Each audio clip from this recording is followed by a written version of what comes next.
Này, ấy mua trong tao mà lẩu ăn của.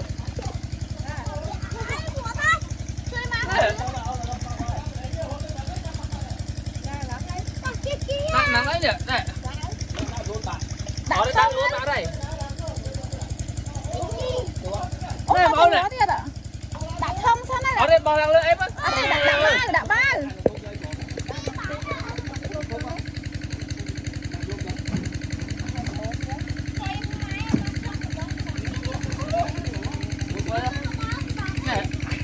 Mua trong bằng lẩu.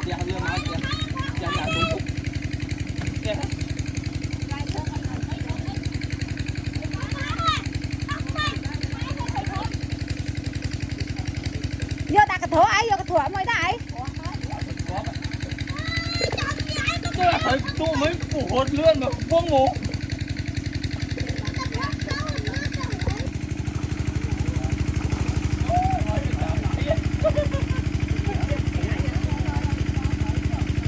Mày còn không bình, nó lên ta bên con đây phải ghé nữa rồi.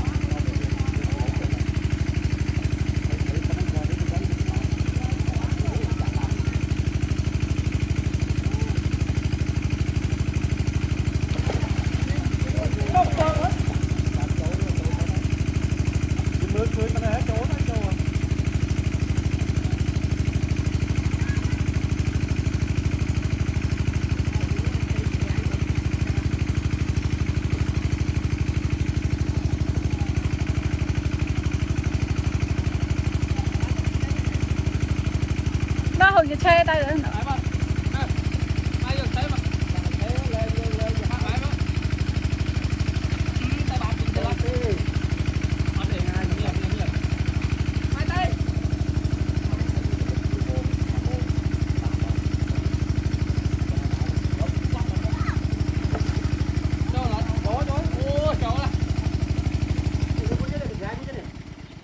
Đấy rồi. Kia mà bớn. Kia mà bớn thôi. Em mua tiền phải chạy. Bớn tôi rất đua kia mà bớn lắm bây giờ. Được tôi tao. Quên cái thì cái bênนั้นđấy rồi. Ôi tao vinh. Đua họ mà. Lại ai mua thôi. Mà mua kia mà bớn. Lại bên kia bó không? Tại chân o đây cọp kia bạn thì này em vô thầy chạy mới tiết là hai vô lén muối thế nhỉ một mắng ở đây chăm nếu mày phải khói mấy bán đi mày lên nó xong rồi mày phải khói giờ nó mà dính ố trên bên mà Thịt thẻ nó mình chơi. mày tranh quay ô bàn pì à Tôi thịt thỏ ta Ủa nó thấy hóa thông á này.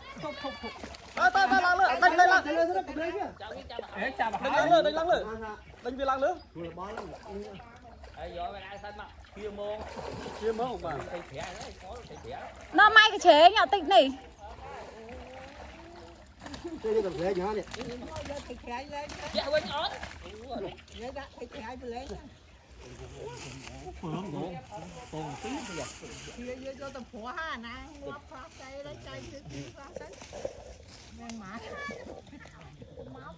Nó cái chế nhỏ tịch lịch.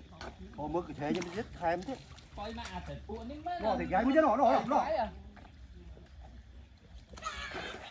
Ủa sao? ô mày bớt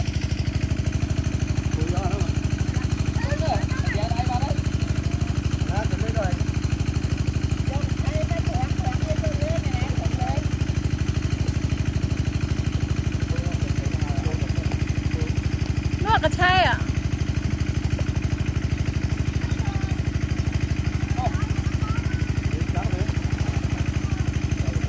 thấy quấy đồ ăn thôi thấy nó có ăn tốt đây